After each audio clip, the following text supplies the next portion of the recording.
The woman's hands were shaking, not from cold, though the hotel lobby was air-conditioned to the point of cruelty. Her hands shook the way. Hands shake when a person is fighting very hard not to cry in front of strangers. Theodore Marsh noticed them first, the hands, then the face. 70 years old at least, small and weathered, wearing a floral blouse that had been washed so many times the colors had softened into something gentler than they started as. She stood at the front desk of the Ardmore Grand, one of the nicest hotels in the city, with a paper confirmation printout folded into quarters and pressed flat against the marble counter. The man behind the desk was not looking at it. Theodore was 44 years old, a plumber from Decatur, who had driven 3 hours to attend his union's annual conference. He had never stayed at a hotel like this in his life. He had booked the cheapest room available, a double on the 6th floor, with a parking lot view. And he had double-checked the confirmation number 4 times, because he still couldn't quite believe he was allowed to be here.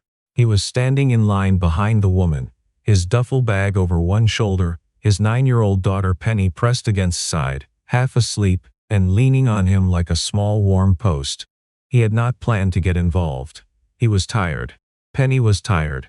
They had left Decatur at 6 in the morning, and she had spent most of the drive asking questions about the city.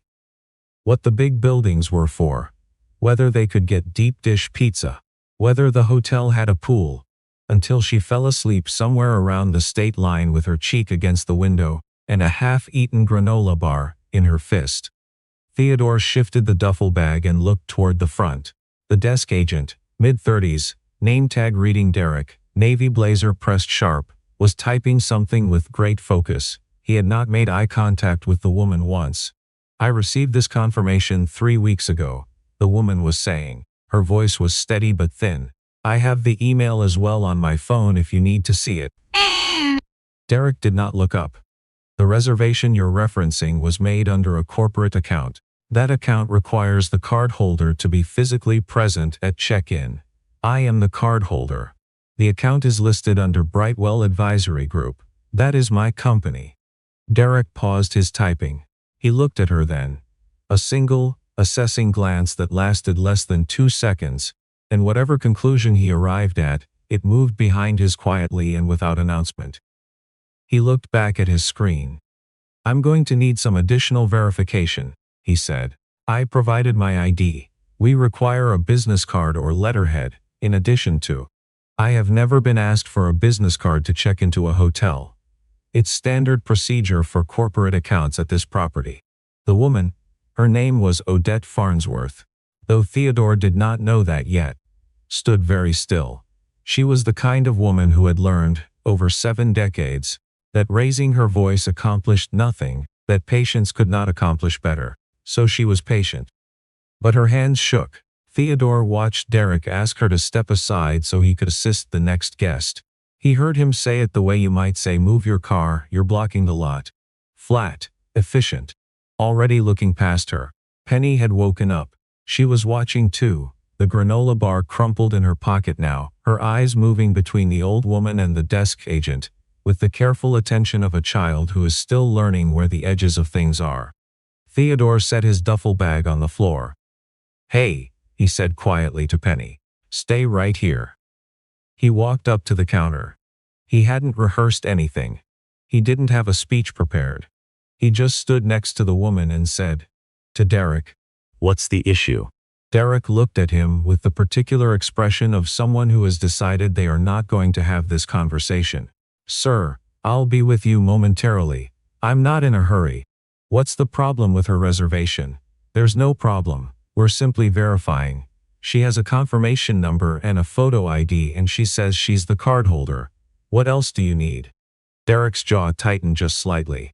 "Sir, this isn't your transaction." "She's been standing here for 10 minutes, Theodore said. "I've been watching. She showed you everything you asked for, and you keep asking for more things. Our corporate verification policy." "Does your corporate verification policy apply to every guest, or just some of them?" The lobby had gotten quieter. Not silent. There was still the soft music from somewhere overhead, the distant sound of rolling luggage. But the people nearby had slowed. A couple near the elevator. A businessman by the concierge desk. A woman with a stroller who had been checking her phone. Derek's voice dropped. I'm going to have to ask you to wait your turn, sir. Theodore didn't raise his voice either. He had learned that from his father, years ago. The louder you get, the easier it is to dismiss you. He spoke the same way he spoke when a client tried to tell him a pipe he'd just inspected was fine. I'm asking, he said, whether she meets your stated requirements, yes or no. Derek did not answer. Because if she does, Theodore continued, then there's nothing left to verify, and if she doesn't, you need to tell her specifically what she's missing, and give her a chance to provide it. That's how it works. Then, a voice to Theodore's left said, he's correct. A hotel manager, tall, 50s, silver at his temples, a different blazer from Derek's, had materialized from somewhere behind the desk.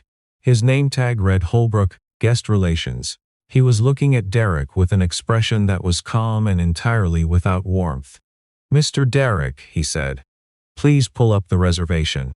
Penny was watching from 4 feet away, her chin tilted up, her arms folded the way she folded them when she was trying to look older than 9. Theodore came back to her while the manager sorted things out at the desk. He didn't say anything at first. Dad, Penny said. Yeah. That man was being mean to her on purpose. Theodore looked at her. Yeah, he said again. I think so. Why? He thought about how to answer that. He had thought about how to answer versions of that question many times in the past 9 years, since Penny was born. And her mother left, and it became Theodore's job to explain the world to her. Which turned out to be the hardest job he had ever taken on, harder than any corroded pipe in any flooded basement. Some people decide things about other people before they know them, he said. Based on how they look, what they're wearing. And then they treat them like those things are true. Penny frowned. That's dumb. Yeah, he said. It is. She thought about it. Is that what happened to us sometimes? He looked at her. What do you mean? Like when that hardware store guy wouldn't help us and helped the other man instead. And you said never mind, let's just go. Theodore was quiet for a moment. You remember that I remember everything, she said simply. And it was true, she did. In that unsettling way of children who are watching the world being assembled around them and storing it all away. Yeah, he said. That's what that was. I didn't like it. Neither did I. So why didn't you say something then? He didn't have a great answer. He had been tired that day too. He had a job to finish and Penny in the truck, and a list of things still left to do. He had done the math on what saying something would cost versus what staying quiet would cost. And staying quiet had won. Sometimes it's harder to say something, he told her. And that's not a good reason, it's just an honest one. She considered this. She was a serious child. She had always been serious, even as a toddler. She approached things with a deliberateness that sometimes startled people. But you said something today, she said. Yeah. Why today? He looked back toward the front desk, where the manager was now handing something to the old woman. A card, a key. Theodore couldn't tell from here. Because I was close enough to, he said. And because I'm trying to be someone you can tell people about. Penny looked up at him. Then she nodded once, like she was filing this answer somewhere specific. The manager, Holbrook, found Theodore at the elevator 20 minutes later. Theodore was alone. He had sent Penny up to the room with the key card and instructions to find the TV remote and not touch anything from the minibar, a concept she found both thrilling and suspicious. Holbrook introduced himself properly this time, hand extended. Theodore shook it. I want to apologize, Holbrook said, for what you witnessed. That was not consistent with how we train our staff, and it was not how any guest should be treated. I hope you're telling her that too, Theodore said. I have. Theodore nodded. He wasn't angry at Holbrook. He suspected Holbrook was a decent man in a complicated position and was handling it as well as he could. Can I ask, Holbrook said, what you do for work? Plumber. Holbrook smiled slightly. You handled that like a lawyer. My father said if you're going to argue with someone, argue about what's actually true. Don't argue about what's fair. Fair is too easy to disagree about. Holbrook was quiet for a moment. Then he said, He sounds like a wise man. He was, Theodore said. He died 6 years ago. I'm sorry. The elevator came. Theodore picked up his duffel. She did. She's been with us before, actually. Several times. Holbrook paused. She tends not to make a fuss. Theodore stepped into the elevator. People who tend not to make a fuss are exactly the ones who need someone else to sometimes. The doors closed. He did not think about it again, not in any serious way. He went upstairs, and Penny had found the remote and the pool information, and was already negotiating the terms of a post-dinner swim. They ordered room service. Penny got a grilled cheese. Theodore got a burger that cost more than his usual Thursday night dinner. And he sat at the small desk by the window, and reviewed his conference materials, while Penny lay on her stomach on the bed, and read the hotel amenities booklet, with the focused attention she usually reserved for library books. The next morning, he took Penny for breakfast in the hotel restaurant, and they were seated by the window, with a view of the city, and Penny ordered chocolate chip pancakes and ate them with the methodical satisfaction of someone who has been waiting for chocolate chip pancakes for some time. Theodore was on his second coffee when he noticed the old woman from the day before. She was seated at a table across the room, alone. She was dressed differently today, not the worn floral blouse, but a plain gray dress, simple, fitted, the kind of clothing that communicates nothing and therefore communicates everything. She was reading something on a tablet, one hand around a cup of tea. She looked up and saw him. She nodded once. A small, deliberate nod. He returned it. That was all. He looked back at his coffee. Penny was telling him about a dream she'd had in which their house had a swimming pool that was also somehow a library. And he listened, and the morning went on. He had almost forgotten the whole thing. By the time the conference ended 2 days later, he loaded Penny into the truck. She had gotten her pool swim, twice, and a visit to the deep dish pizza place she'd identified on Google Maps. And she was now the kind of tired that produces long contented silences in the passenger seat. They were on the highway, maybe 30 minutes out of the city, when his phone rang through the truck's speakers. Unknown number with a local area code. He almost didn't answer it. Hello? Mr. Marsh. A woman's voice. Clear, unhurried, not the voice of someone who was used to being rushed. My name is Odette Farnsworth. You don't know my name, but you stood next to me at the front desk of the Ardmore Grand 2 days ago. Theodore felt something shift in his chest. Not surprise exactly, but attention. Full attention. I remember, he said. I hope you don't mind that I asked the manager for your information. Mr. Holbrook was kind enough to provide your last name. Finding the rest was not difficult. A brief pause. I apologize if that feels intrusive. It's okay. I wanted to call and thank you. I have told people thank you before, of course, many times. But I wanted you to know that what you did was not a small thing to me, even if it looked small from the outside. Theodore didn't know what to say. He had noticed, as a general rule, that being thanked sincerely was harder to receive than being thanked casually. Thanks slid past. Thanks asked for something back. I just said what was true, he said, like anyone would. No, she said, not like anyone would. I have been in situations like that one many times over the course of my life, Mr. Marsh, more than I could count. And most times, most people look away. That is the comfortable thing to do. You did not do the comfortable thing. He watched the highway. A truck passed them. Penny was asleep again, her head tipped back, mouth slightly open.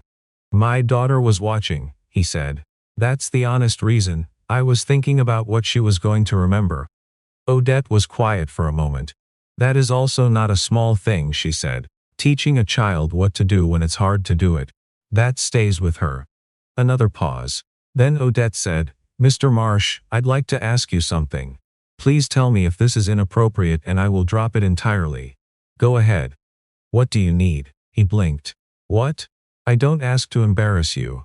I ask because I am 81 years old, and I have more resources than any single person should, and I spend them carefully on things and people that I believe are worthwhile. I have been in this business for 50 years. I know how to read people. You drove from Decatur with your daughter for a union conference, and you are staying in the cheapest room in a 4-star hotel, and you helped a stranger when you didn't have to. What do you need? It is a simple question. Most people just don't get asked it directly. Theodore's hands tightened on the wheel. He had been asked what he wanted many times. What he needed was different. What he needed was the kind of thing he had learned not to say out loud, because saying it out loud felt like admitting he wasn't handling things well enough. My shop, he said, after a moment. I've been renting equipment for 4 years because I couldn't afford to buy it outright. I've been trying to save toward my own truck and the tools to stock it. It would let me take on more jobs. Bigger jobs. It would let me work less hours for the same money, which means more time with Penny. He stopped. He felt a little bit like he had just said something he shouldn't have. That's it, he said. That's the honest answer. How much? Odette said. Odette, I am not asking you to accept anything. I am asking so that I understand the scope of what we are talking about, he told her. The number he had written down in a notebook and looked at sometimes and then closed the notebook. Odette did not react to the number. She said, I'd also like to introduce you to a man named David Kwan. He runs a small business lending program that I helped establish 12 years ago. It provides low-interest funding to tradespeople in the region. You would qualify. I don't make decisions for the program. David does, but I am happy to make an introduction. Theodore stared at the road. Why? He said. I told you why. That's a big thing to do for a stranger. It is a small thing, she said, compared to what it felt like to be standing at that counter. There was a silence. Not an uncomfortable one. Also, Odette said, and now there was something very slightly different in her voice. Not warm exactly. She was not a warm voice, but something that suggested warmth existed somewhere nearby. I heard what you said to your daughter, Mr. Holbrook told me. He heard it when he was walking over. Theodore had no idea which part Holbrook had heard. You told her you were trying to be someone she could tell people about. Odette paused. I thought you should know. She will. He didn't cry. He was driving 65 on a highway, with his daughter asleep in the seat next to him. And he was not the kind of man who cried easily anyway, but something moved through him that had the same weight as tears without being them. He thought about his father, about the hardware store and Penny saying I remember everything, about a confirmation printout folded into quarters and pressed flat on a marble counter. Thank you, he said. It came out quieter than he intended. Take care of that girl, Odette said. She's watching everything. The call ended. Penny stirred. Not fully awake, just shifted, turned her face toward the window, settled again. In the afternoon light, she looked so much like her mother it still caught him sometimes, a small quiet shock, like stepping on a stair that isn't there. He drove. He thought about David Kwan and a notebook with a number in it, and a truck he had been picturing for 4 years, that he had never let himself picture too clearly because hoping too clearly for something felt like inviting it to not happen. He let himself picture it clearly now. Penny slept the rest of the way home, and he let her sleep, and the highway unrolled ahead of them, like something patient that had been waiting all along.